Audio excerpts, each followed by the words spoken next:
Well, thank you everyone who's, joining me today on this Friday morning.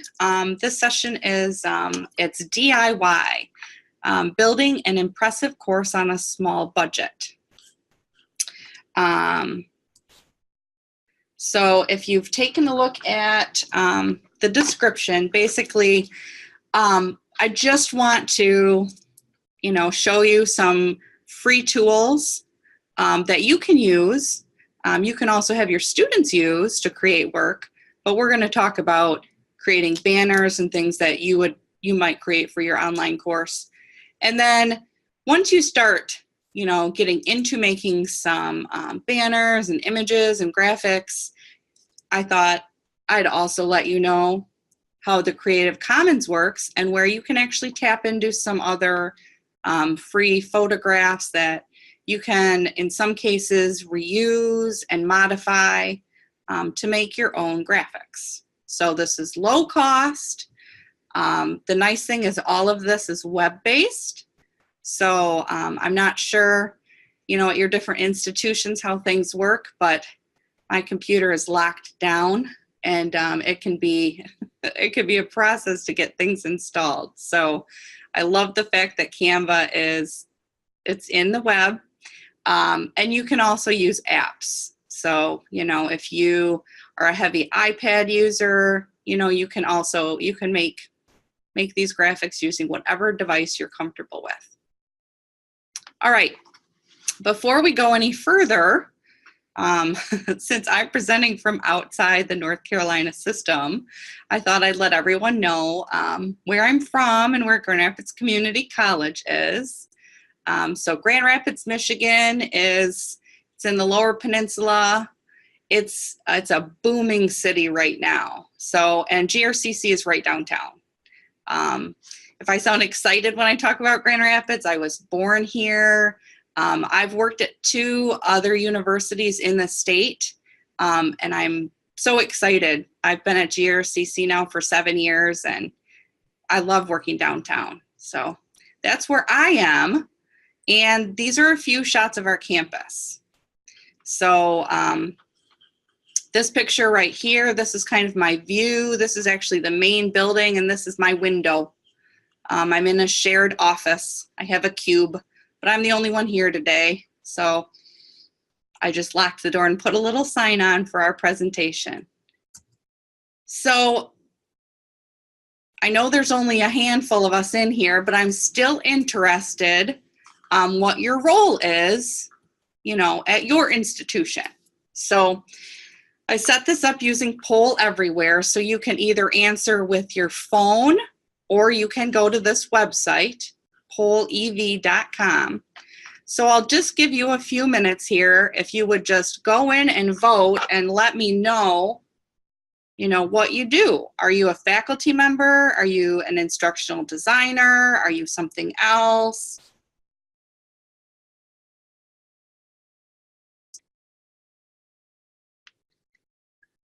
Let's see.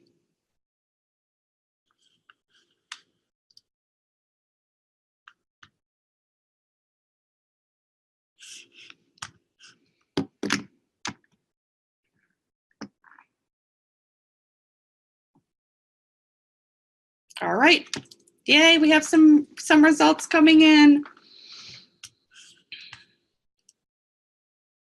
All right, so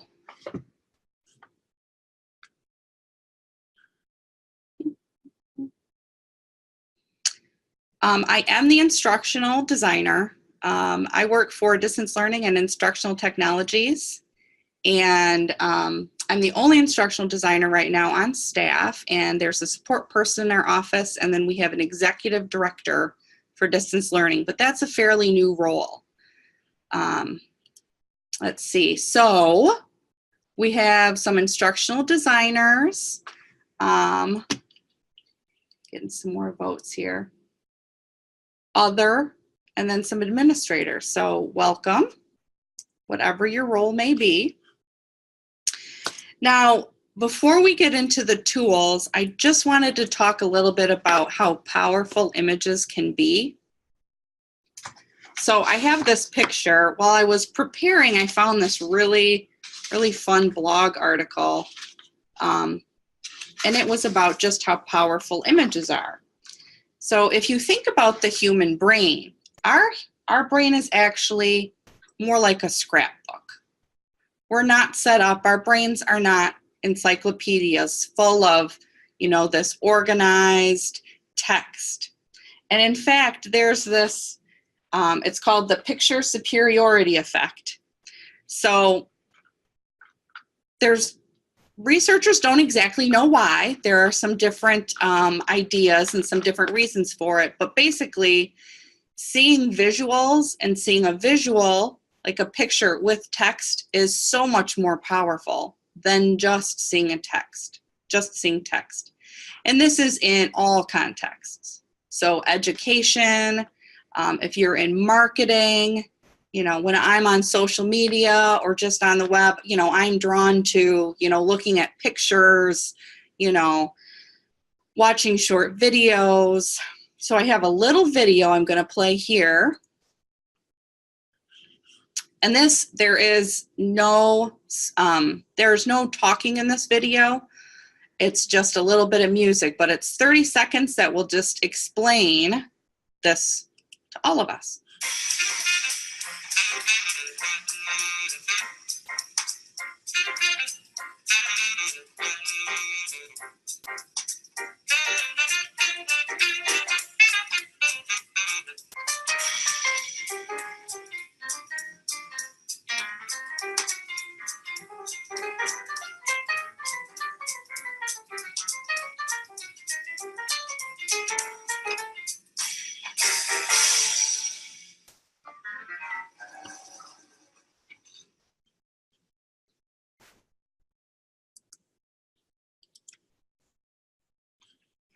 Okay, so I'll give everyone a little more time for this, but before we go on, for most of my presentation, I'm going to show you Canva, and then we're going to talk about Creative Commons, and I'll show you how to search for things in the Commons and what the different licenses mean.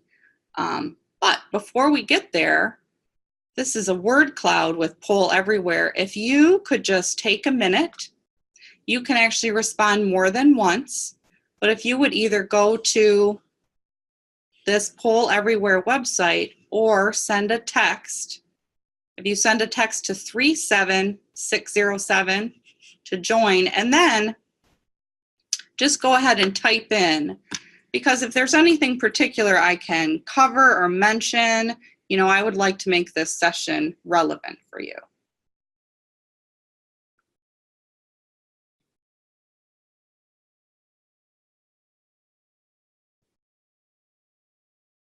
I'm just going to give everyone a couple minutes because I know this can be tricky to move between devices. Okay.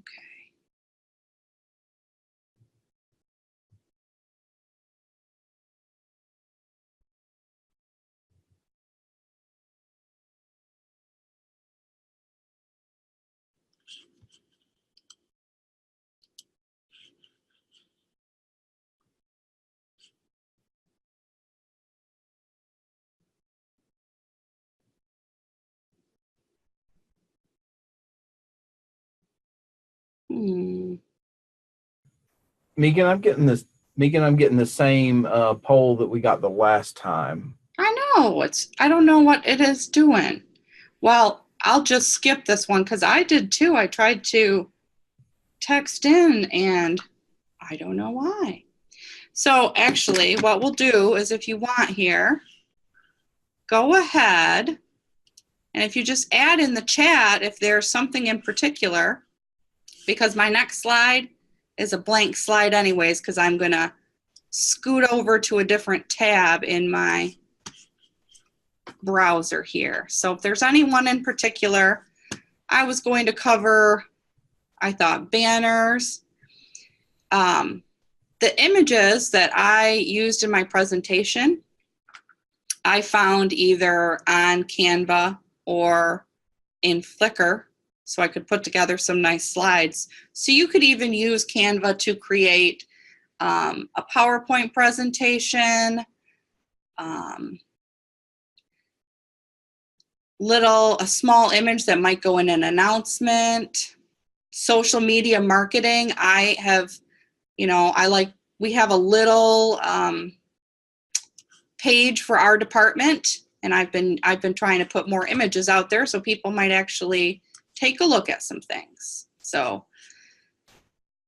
I'm going to touch on infographics, and I can tell you that I also just took an awesome free class through Adobe on infographics and using Illustrator for it. But there are infographics and templates right inside Canva too. So, okay. Well, thank you everybody for putting in some of the things that you're looking for. So let me switch over here. Can everybody see Canva right now on my screen? Okay. So if you haven't used it before, it is very, very easy to sign up. So when you go to their main page, you can just go ahead, click education, and then you can either sign up with Google or you can sign up with your email address. So if I just click, I'm going to click Google.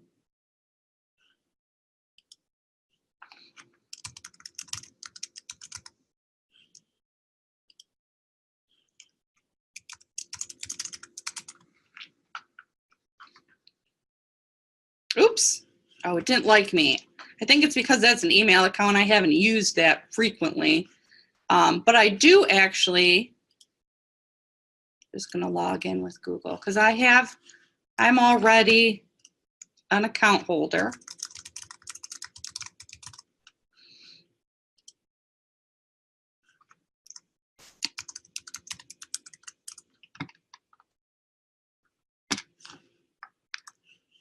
All right, so once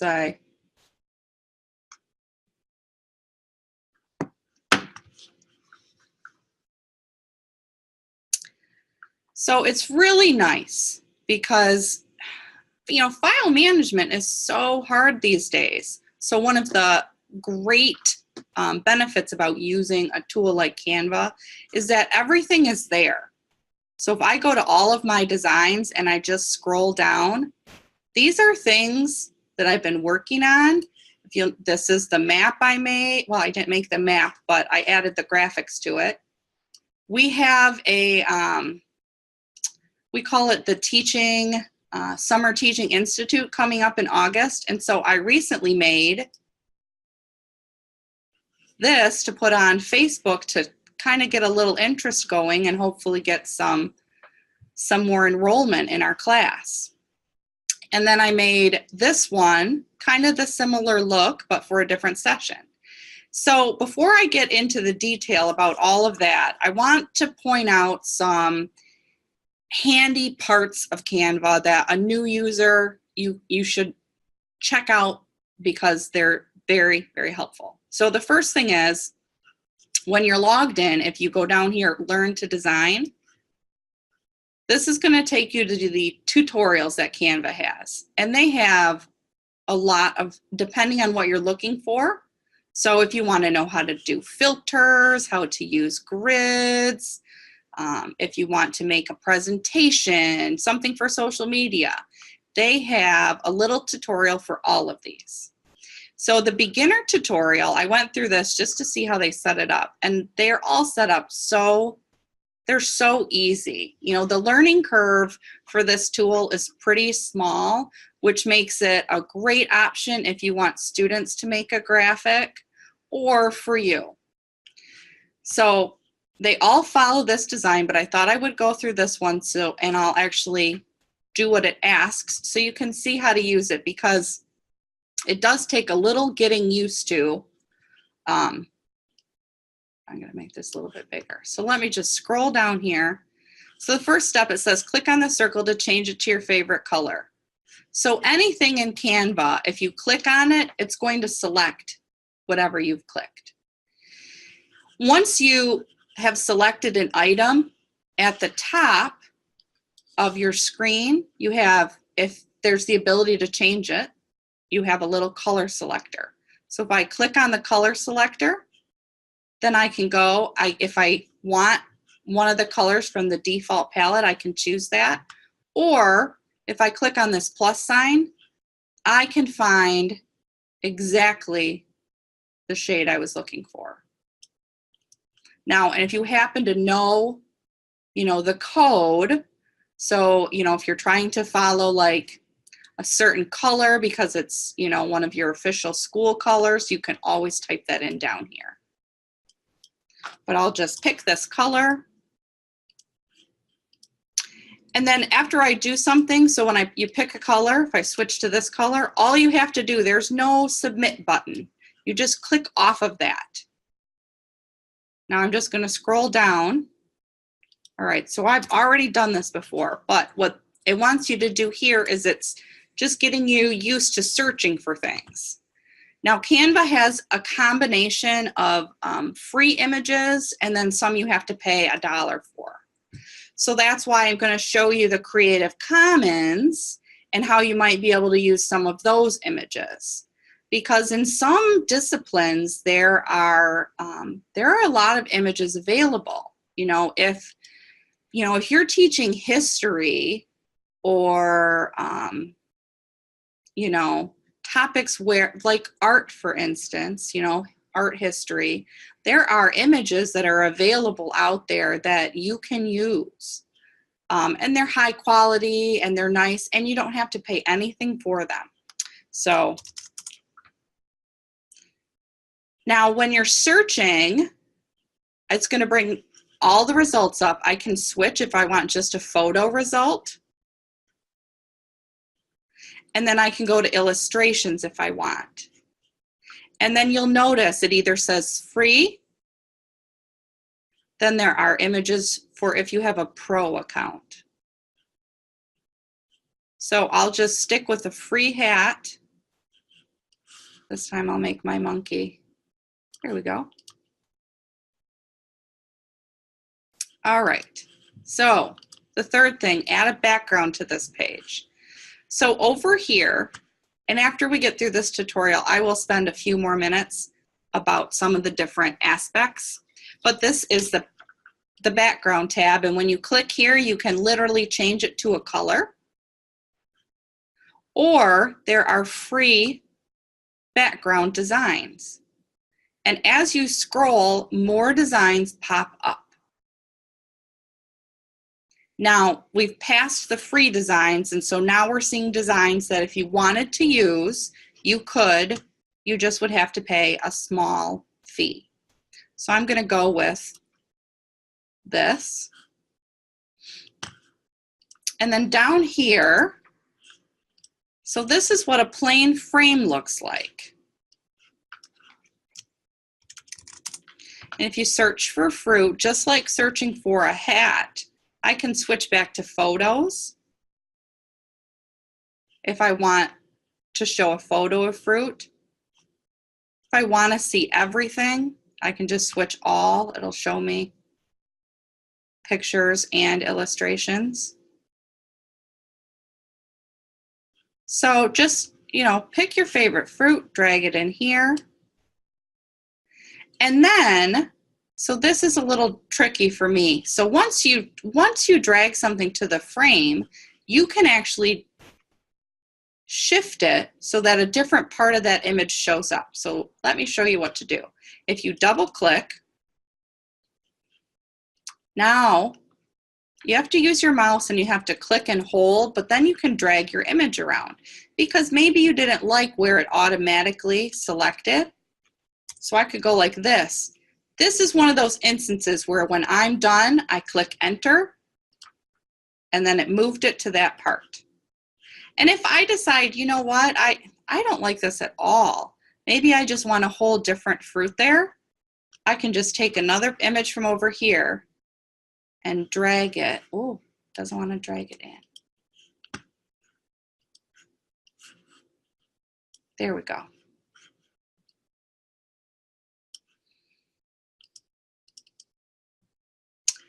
And then, I want to drag this around a little bit more. Maybe I want the bottom of the fruit to show. So voila. Now, if the frame is just not the right size for what you wanted, you can also, if you just move your mouse around, all of these little anchors in the corners, that will let you can drag it up. You could make this a new shape. You know, maybe this would work better, and maybe I'll click on this text. Once the text is selected, I can just drag this over here. So you can move things around that way. The other thing you can do, so when you have an image selected, look for the rotate anchor. So it's just a circle. It's got a little arrow. And if you click it and hold your mouse down, you can rotate that image around. All right, so down here, I'm just gonna have to skip that one. I got totally carried away. So let me just go back again so you can see some of the other tutorials. So that's kind of the beginner's challenge. And when you go through these other ones, like the Essential Canva tool, it goes through in very much the same way. So these are great. They're not videos, but Canva also has a lot of videos. And at the end of my presentation, I do have a slide with links because there's also a whole area just for education. You can see lesson plans if you did want to, you know, have students do, you know, create an infographic for something, or maybe you want them to create a poster. There, you can actually find some examples. So let me go back. This is kind of the main page. When you're logged into Canva, this is what you see. So you can either from up here, you can see what's available and kind of use it as a jumping off point. So if you click on more, it is just going to bring up, that's got, these are what it's recommending based on what I've done before. Here are some social media posts. And one of the nice things is that depending on what you're trying to create, Canva already has templates created in the right size. So if you want to do an Instagram post, this has got a square setup, 1080 by 1080 pixels. It's going to be the right size, and it's going to work great if you want to create something and then put it in Instagram. There are also templates for documents. So certificates, magazine covers, yearbooks. Down here, there's, you know, different things. Here's one infographic, but then these are also, if you're going to be creating OER, if you're going to create a full OER textbook, you could actually use Canva to create a book cover for it. Here are some marketing tools, so posters, brochures. Down here are some different banner sizes. So you've got a Facebook cover, SoundCloud, LinkedIn. If you might be working on an event at your campus, you might be able to just put together your own poster, an announcement, something to hang on your office door. Or, if you're teaching fully online and you're going to maybe bring in a guest speaker virtually, you could create announcements like this, share it in your class as an announcement. If you're using social media, you could share it on Twitter or Facebook. Now, sometimes I can't tell from this view exactly what I want. So I'll click on Create a Design. No, I'll click on Find Templates. This brings up a much different view. So from over here, there are all kinds of templates. So we have, if you click on Web Banners, this is going to bring up different examples of web banners, but all of these web banners you can actually edit for free. Now, there are some on here you do run across where if you do want to use it, I do believe you sometimes there's a little price, but all of these are free. So sometimes you have to think outside the box a little and say, you know, would any of these look like they would work for what I'm trying to do? And sometimes they don't. So you can either switch to something different, or you can also search up here. So maybe what I really want is, you know,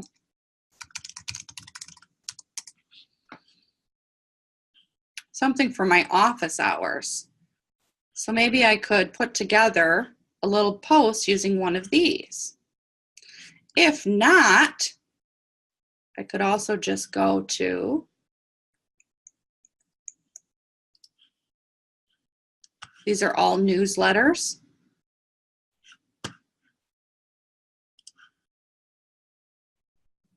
Media kits. And just some simple banners. Now, sometimes I'm going to go back to create a design and I'm going to use custom dimensions. So what I wanted to do earlier, and what I would help faculty in my current role, is to put together a banner that they could use in Blackboard, because that's the learning management system we use. So these, you know, this Facebook cover, these are all great, but they're not the pixel size I want. And in order to be able to resize things within Canva, you have to have a pro account. Now, you can do some editing after you create a graphic, but you would need another graphic program. So if I say use custom dimensions, it's going to bring up, and you can actually type in the width and height in pixels, millimeters, or inches. So I'm going to say I would like one that's 800 by 200 pixels. Click design. And then I have a completely blank canvas.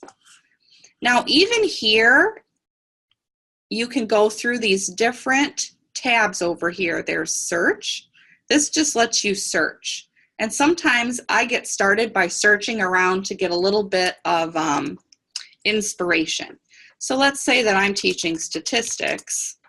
I can search for statistics, and maybe I don't want any kind of illustration. I really want to see if there's a photo.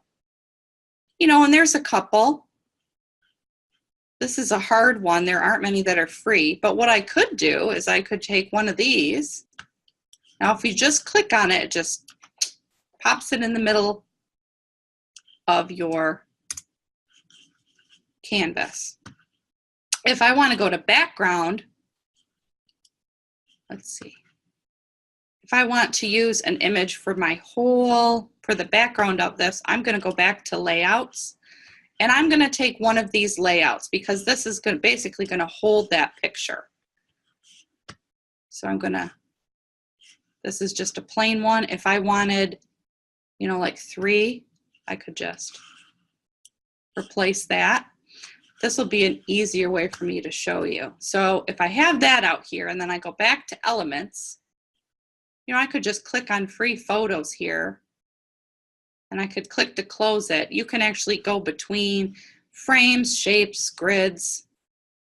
I'm going to go back though. I just search a lot. So I'm going to search again for statistics, and I'm going to take some of these free images. Now, when you put your mouse over here, hold the image down and then you just drag it to where you want it. And then I can double click on that. I can resize it. Let's say I want it zoomed in a little bit more. After you have resized it and placed it where you want it, you just click on the checkbox. Now I have a calculator. What else might I want to show?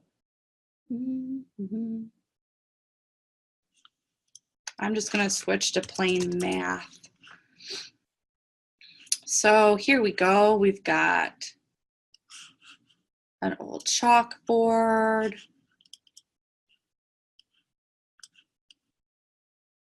Let's just Zoom it in like that. And then let's find one more.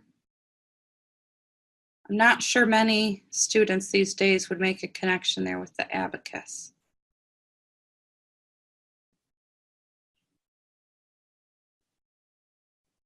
Okay.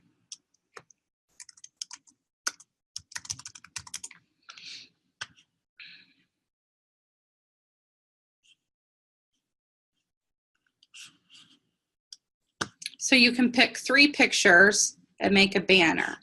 Now, you can also add other elements. So now that I have some images, I can go over to the text, and you can look at these different layouts, but you can also just add your own. So I can click heading, put this somewhere on the page.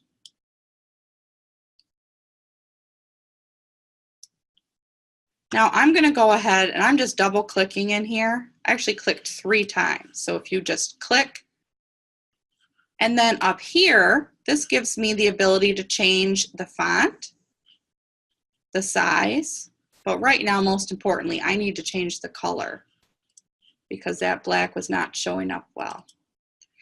And I could redraw this box size. So maybe I want this to just show up in the middle. And I could say,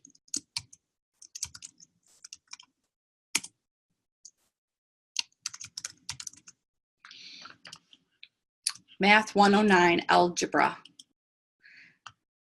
Now, you can also decide if you want it aligned to the left, in the center, or to the right. This double A, this will basically switch between uppercase and however you typed it, which I typed in, I guess, sentence case.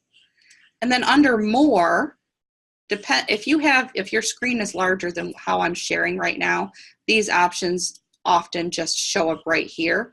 But under more, you can go to spacing and then either switch the spacing between the letters or the lines.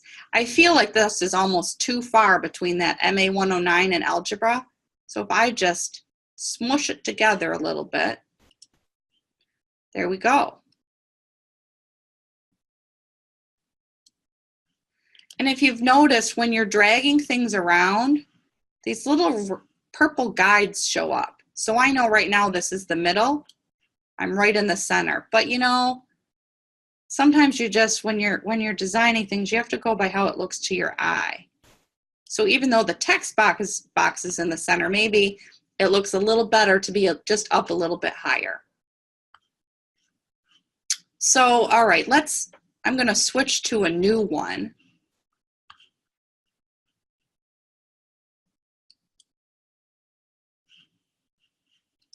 I'll just save this, and now I'm going to go back to search. Actually, I'm just going to click back on Canva, and I'm going to go to use custom dimensions again.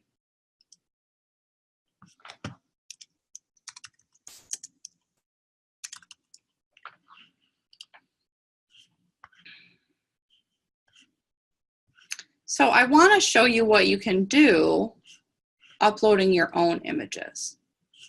So let's say I just want to make my own image.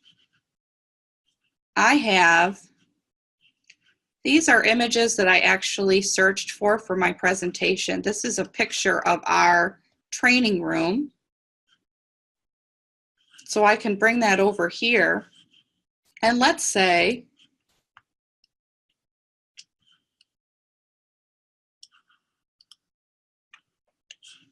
that I just want to make a little ad that says, join us. We're going to have, a training in 351 from, 5 to 7 on Saturday.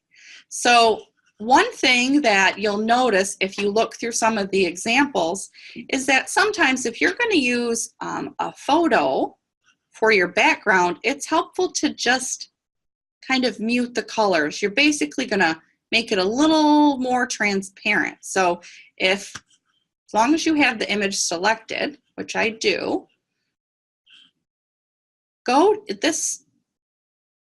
it kind of looks like a checkerboard, but it's starting to fade out. That's the transparency button. And if you click on that, you can go from completely opaque to completely transparent. So if you find a place in the middle, then when you go to add your text, and this time I can go for something fancy because these nice combinations that have been shared with you, you know, they use different fonts and they have them all set up so that they just look nice. They take all that designing, you know, you don't even have to worry about it. So maybe I'm going to go, I'll just take this one. No. There we go. It's just running a little slow. Ah. Okay. I just clicked delete, and that's not what I wanted to do, evidently. So what I'm going to do is I'm just going to click off over here into the gray. Then I'm going to click on this Happy Mother's Day down here. And there's a little trash can in the corner. So I'm going to click on that. I'm going to say delete group. Okay. And now I have left just what I want to edit. And I'm going to make this larger. Oh, there's a smaller one below it. I'm going to take this, click on trash to get rid of it. Okay, now I'm down to just the one. All right. So now I'm in the middle. So let's say.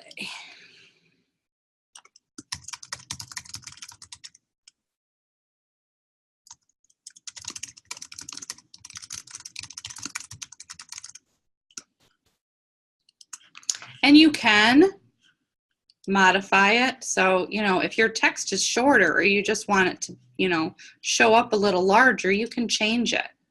And if you don't want one of these preset numbers, you can always just click in this box and set it to a size that would work for you. And then I can make it bold if I want. Down here, I could just put August 15.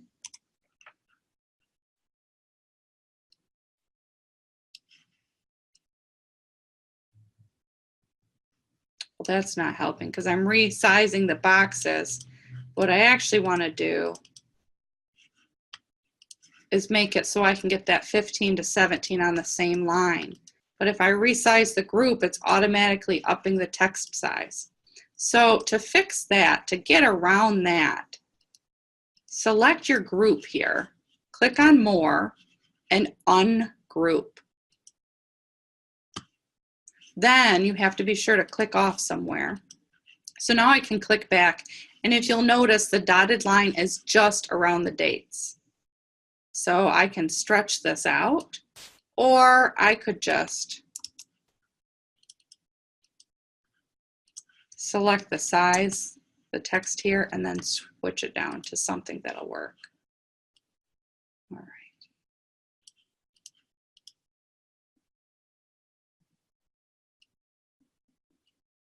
And then if you decide you don't even need an element, as long as it's ungrouped, you can select something and delete it.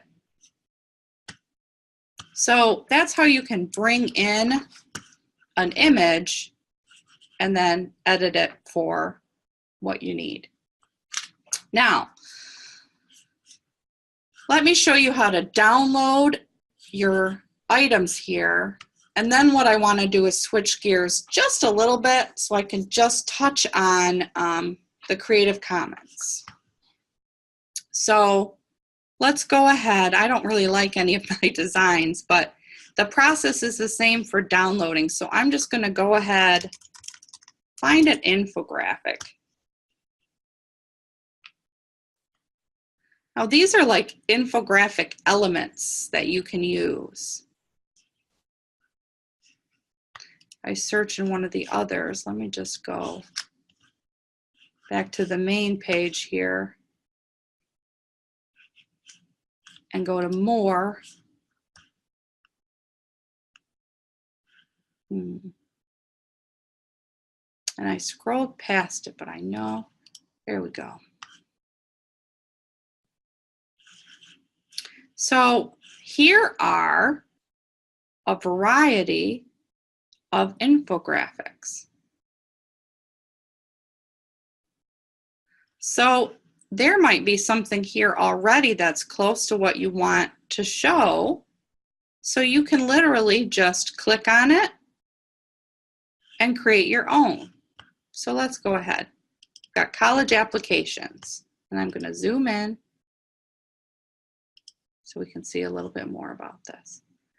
So this is a great template if you want to show your students a timeline. You could just change this. Go ahead.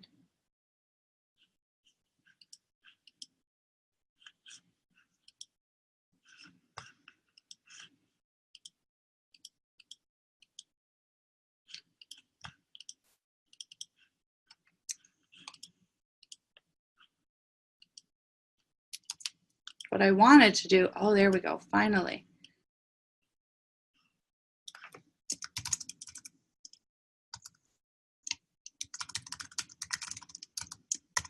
All right. You could actually make a visual schedule, you know, and indicate what your students are going to be doing.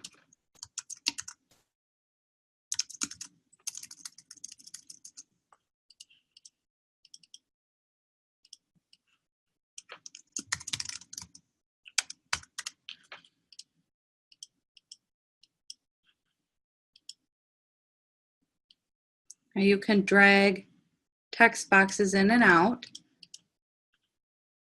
And as long as you just select a box, then you can go in and you can just select and change your text.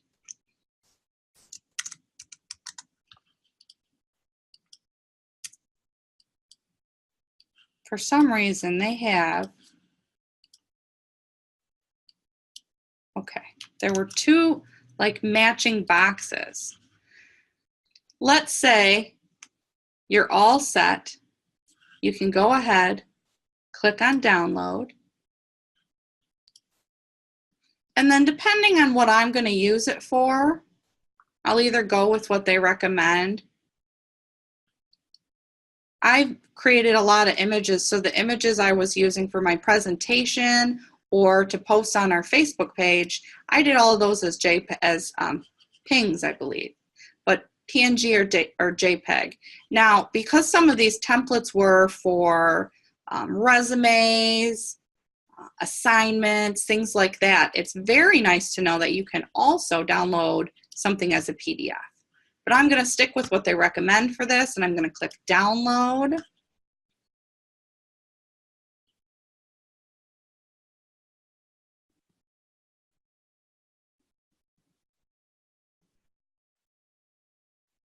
Okay, and then this file's on my computer now.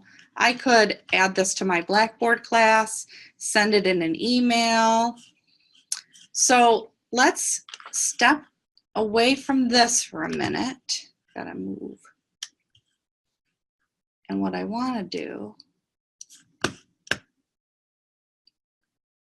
all right.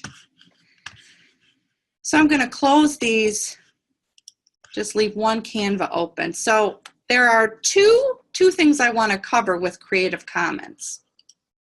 So, and these links, I'm at creativecommons.org right now, but they are in my last slide.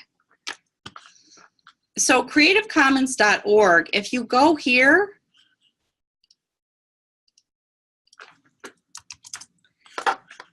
this will explain what the Creative Commons are.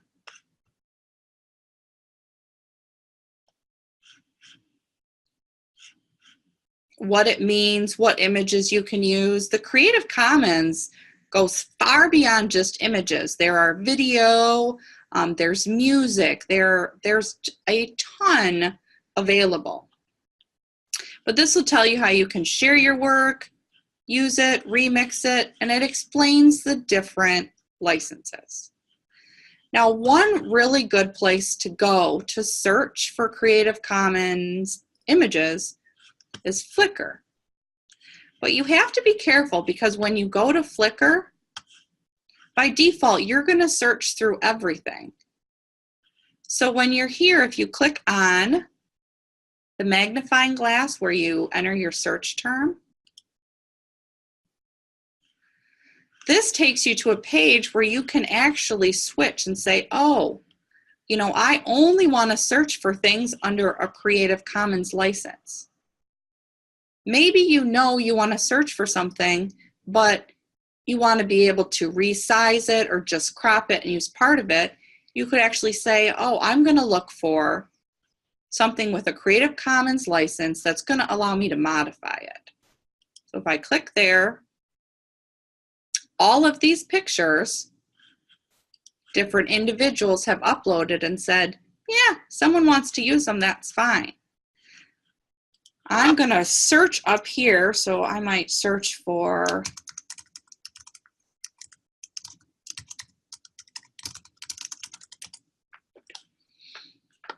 okay, so I still have modifications on. Safe search is on. There are different modes for that, but keep in mind that everything on Flickr is user driven, but when someone uploads a picture, they can actually decide, is it safe for all audiences? So if you were teaching like at the elementary level, or you just wanted to make sure when you're searching in front of a group that nothing inappropriate is going to come up, you can keep safe search on. Now all of these pictures though, so if I click on one, let's say, all right, this right here. So this is actually from the Met. And over here, this shows you the copyrights. And what I find helpful is if you can't remember what the different icons are, click on the link right there, and it takes you to Creative Commons and it explains. Okay, this right here, it means that you should give attribution to the person who owns it. This is non-commercial. So the person who uploaded this picture is not giving you permission to use this to make money. But you can share it and you can adapt it. So you can go ahead and, you know, if you need to zoom in on part of it, you can. So once you find an image, if you click on download, you can choose which size you want to download. Now, I highly recommend creating a Flickr account because you can favorite things, because then you can go back. Because one thing you want to be sure that you're doing is if you are going to use a picture from Flickr under a Creative Commons license, you need to give somebody credit. So just for an example here, I just present this slide.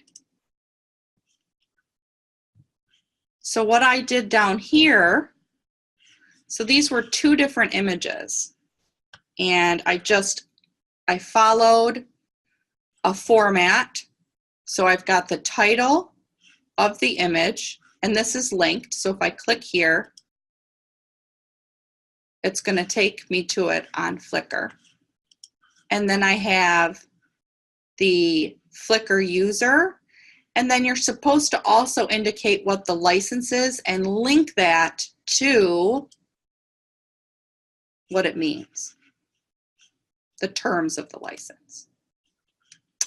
But if you're searching, you can easily find yourself down a rabbit hole. So when you log in on Flickr,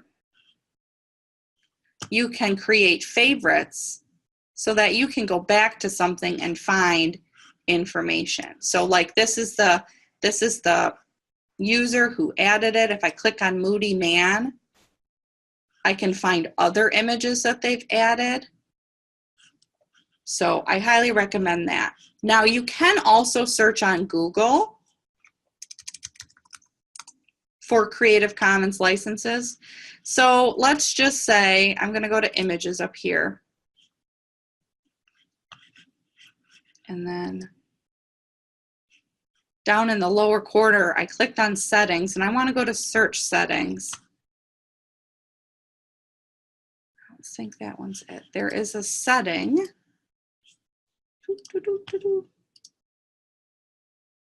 All right, it's under advanced where you can search by different licensing. So free to use or share, free to use or share even if you're going to make money. And then there's free to use or share with the ability to also modify. So I can click on this and then search for, I'll just search for my institution. And then if I click, all right. Right up here in blue, all of this is labeled. So I can go ahead and use these if any of them were, I'm not sure even how some of them get in here because, you know, GRC, this is not our logo, but I just wanted to show how that I think a lot of people are very used to searching for images on Google, but many times a lot of those images, they have a copyright. So you want to be sure that if you're doing that, that you switch. So you switch from not filtered by license to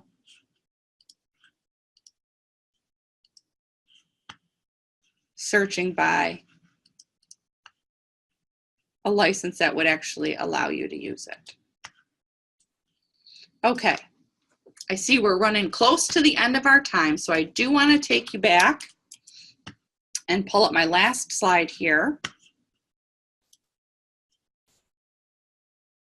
So I have, and I can share this with you, but I have a slide I put together because there are direct links to take you to the Canva tutorials, the Canva for Education page, their YouTube channel, which is very handy. I just,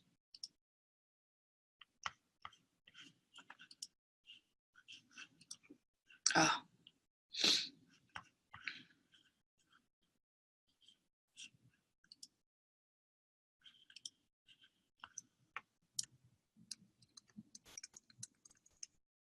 Okay, there we go. So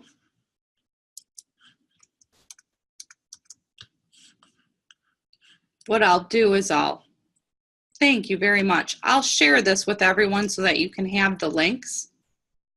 And it'll take, I also have links for the Creative Commons, Flickr, and then the one thing that I didn't show was the Commons on Flickr. And this is a great thing. So if you go to Flickr, and then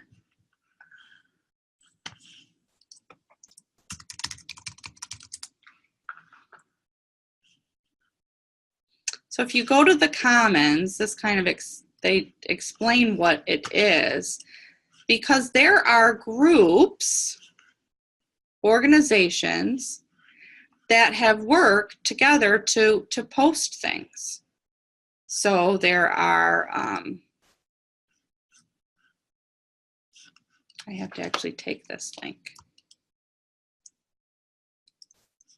Here we go. I shouldn't have put in the, okay, so these are public photo archives. And some of these are from universities and other countries. And these are a sample. I think it's pulling up things in Kalamazoo because that's close to where I am. Pictures from the Library of Congress. So aside from user pictures where it could just be an everyday person sharing an image, there are a wealth of images from, you know, universities and schools in other countries, from libraries. And in some cases, what they're posting, it's their images from so many years ago that there's actually no copyright. So you can safely use it in your class and not have to worry. So we've got some national museums. So before I use up all of our time, are there any questions? I do have time afterwards. I'd be happy to stick around and answer questions, but I know we're going to lunch. So here's my email address, and you can find me on Twitter too. But feel free to reach out to me. And it sounds like there were some other people already in the group who have used Canva for infographics. So you might even have a colleague that you didn't even know it, that you could, you know, reach out to who could help you.